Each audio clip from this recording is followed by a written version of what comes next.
इसमें ये देखना है कि अब जैसे बड़े-बड़े संतों की भी एक्सीडेंट में मृत्यु हुई है। हमने देखा है।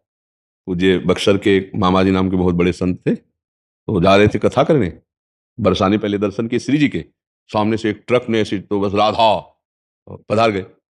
तो अब इनकी कोई आत्मा को अशांति थोड़ी है, तो भगवान के पार्षद है, भगवान में गए, समझ गए? अब जो पापाचरण कर रहा है, तो शरीर छूटने के बाद उसको वैसी गति मिलेगी।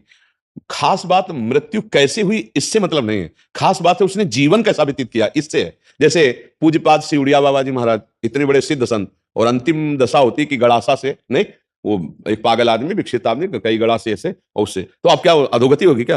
अरे वो तो जीते जी ब्रह्म पद प्राप्त महापुरुष है, समझ लेना। मृत्यु की घटना से किसी के परिणाम को नहीं जोड़ा जा सकता, उसके जीवन से परिणाम को जोड़ा जाता है। उसका जीवन कैसा था?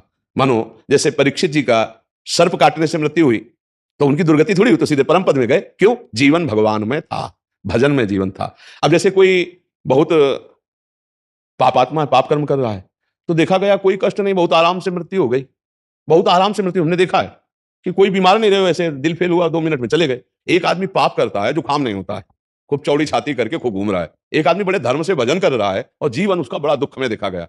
अब इसी रहस्य को जान रहा है, वो पाप कर्म कर रहा है तो उसके पुण्य खर्चा हो रहे हैं, सिद्धांत है। अब जब पूर्व पाप और ये पाप जुड़ेगा तो उसकी दुर्गति हो जाएगी। अब इनका अंतिम जन्म है, तो इनके जितने पापों से भुगता दिए जाते हैं। अंतिम परिणाम जाना जाता है जीवन की धारा से। तुम्हारी जीवन की धारा कैसी रही? अब जैसे एक आदमी है, अचानक बैठा हुआ है, दीवार गिरी, मर गया, उसे आप अकाल मृत्यु कहेंगे, लेकिन अब उसने जीवन कैसा व्यतीत किया है?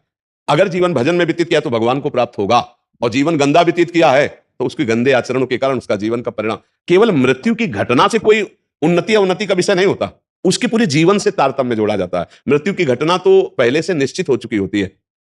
हम जिसे अकाल मृत्यु कहते हैं वो भी निश्चित हो चुकी होती है।